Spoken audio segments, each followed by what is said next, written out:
Hello, friends. Welcome to AKULMACH Business Channel. And in the morning brew section, I want to pick your brains on a very important subject. You know that environment is become a very important, topic of discussion. And in fact, there are a lot of targets being set for different countries to produce clean energy and get out of the biomass engines and biomass, which includes your wood, coal, and also petroleum products to get out of that because those are very polluting. So, what the world needs is a clean energy. And producing clean energy at this point in time requires more fresh investments.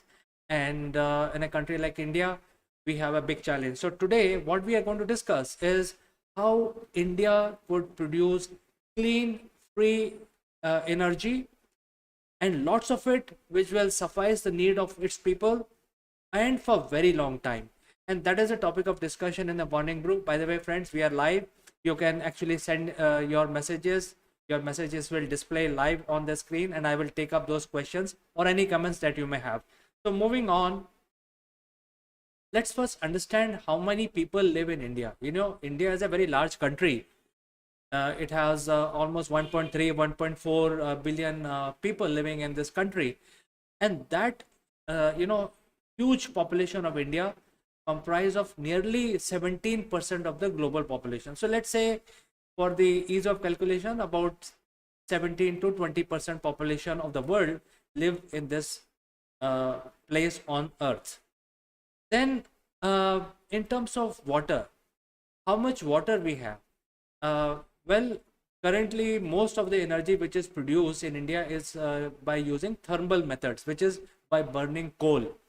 And we have huge dams also within our country which produce hydropower.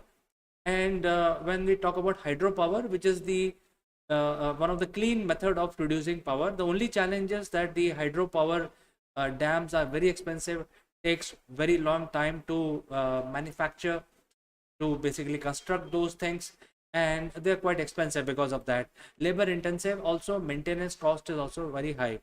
And how much power we can generate? I mean, when we talk about power, it's basically free energy, because hydropower is because of the water falling onto the turbine. The turbine rotates and generate energy, basically electricity.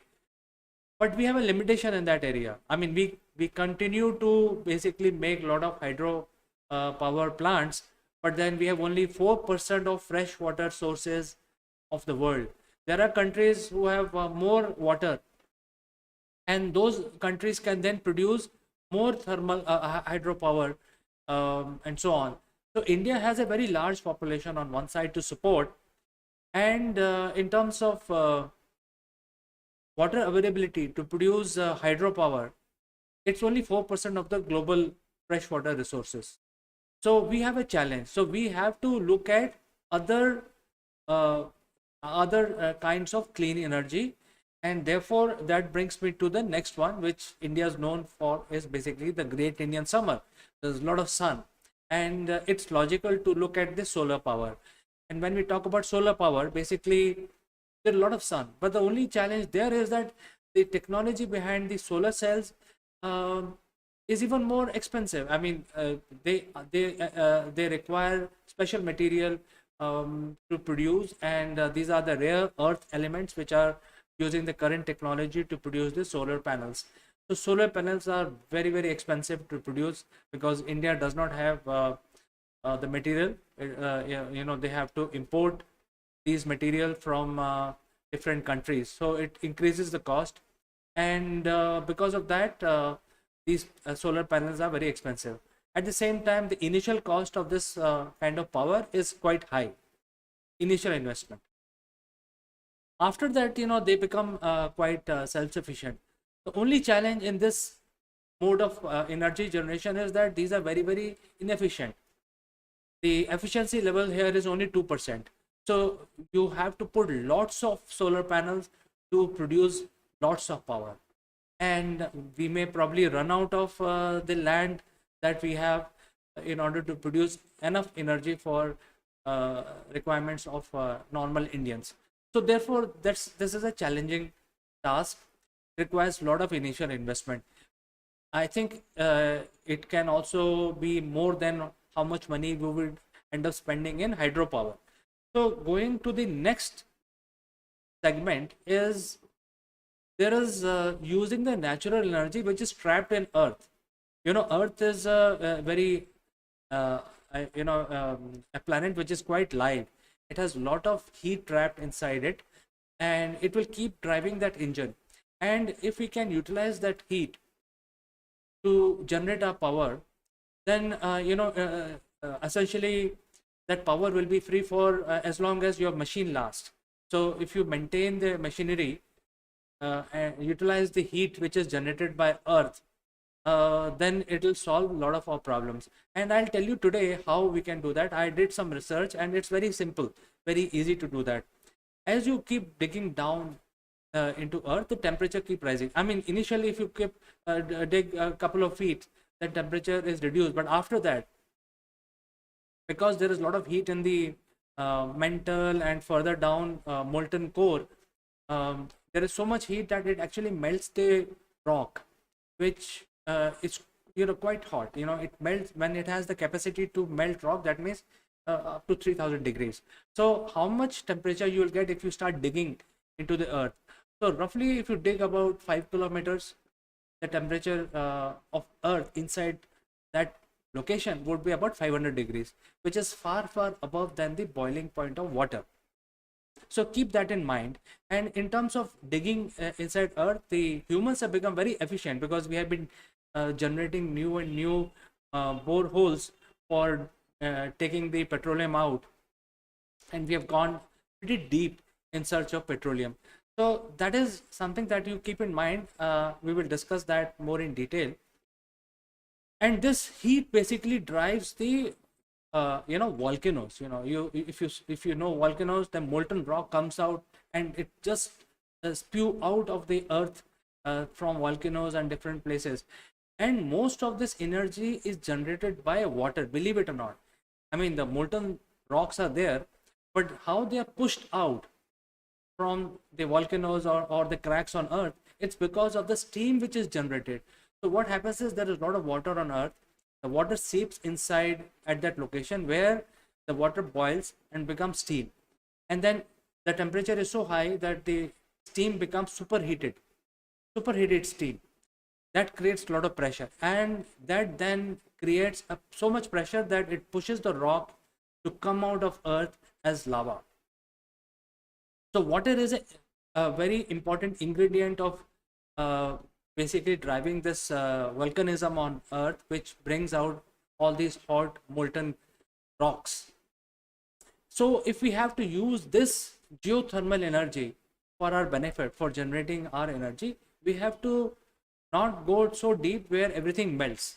We have to go a couple of kilometers below, like we normally do for drilling oil, and we can use some of the water, which without wasting, because once we take our machines down into the earth, the water will become steam. The steam can come back on earth and drive the turbines, which will generate energy. And there is no wastage, there is no greenhouse emission. Whatever comes out will be a pure stream, which will then eventually go into the nature and fall back on earth as rain. So this is something that I thought I will talk about today in Morning Brew, how we can utilize the natural heat of the earth to generate our power. But how? What are the next steps? So as you know that the deepest hole that we have dug so far is the Kola deep mine, which is located in north of Russia, and they have gone down up to 12 kilometers, which is 2 kilometers deeper than the Mariana Trench, which is the deepest point on earth. At that location, 12 kilometers, the temperatures were quite high, and the problem of digging very deep hole is that your drilling bits keep melting because the temperature is so high at that depth. So therefore, in order to not go so deep, just go 5 to 10 kilometers and don't put water directly on earth. That is the solution, because if you start putting water, throwing water, and say for example, if you dig 2 holes, For one, you basically take the water inside so that it can become steam, and from the other one you get the exit created for the steam to come out, and then eventually on the surface it will drive your turbine.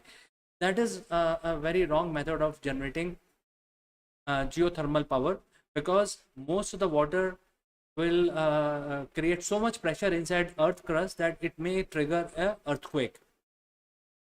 So in my opinion, what you have to do is you have to create a, a geothermal power plant. And if you know that there are countries who are already using this mode of clean energy, like Iceland, there are a lot of free geothermal very close to the ground surface available already. So they can use this free energy which is coming out as steam to drive their turbines.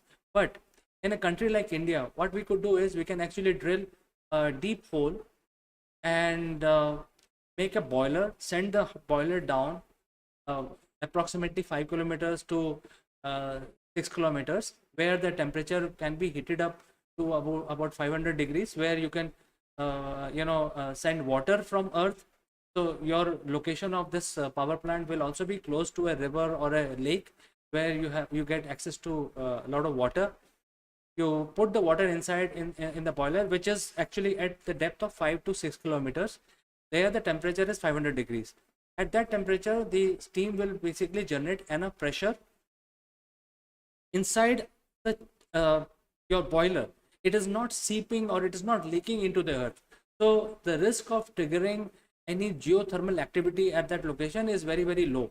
This is something that we can use, and we can probably experiment with some of these materials also, because if we make a boiler of steel, even though steel is a very good cheap material to make boiler, but then it is corrosive. So we can then keep the material, the boiler made of material which are non-corrosive, so and strong. So things like that we can experiment and make those large boilers where we put in the water, and automatically at that depth water will turn into a superheated steam. We take the water out from another vent and drive our turbines, and this will give us a very high amount of energy without spending a lot of money, lot of real estate, and also it will be clean energy. There will be no carbon emission or anything like that, and it will continue to produce electricity as long as there is heat in the earth. Of course, every power plant comes with a lifespan, so you may have to maintain it, or you may have to create more power plant, or maybe secondary power plant with more advanced technology. But this is something which I wanted to use this as a discussion point and talk about it, how a country like India can quickly solve their energy problem without spending too much of fresh water, blocking them into hydro power dams. We can make these small power plants which will be very simple to produce, and the real estate required will be very limited.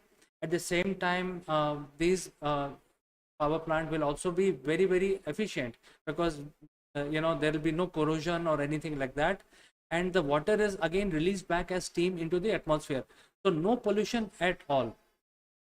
This is my proposal, this is what I feel, and this is what I want to take your opinion also. So if you like this what I am telling, and if there are some expert who are listening to me and can post their comments or get associated with us to promote this idea, you are more than welcome. So today I like to end my video here, and I will like to meet you again tomorrow. You have a nice day, and tomorrow morning I'll meet you in Morning Brew. Until then, bye bye for today.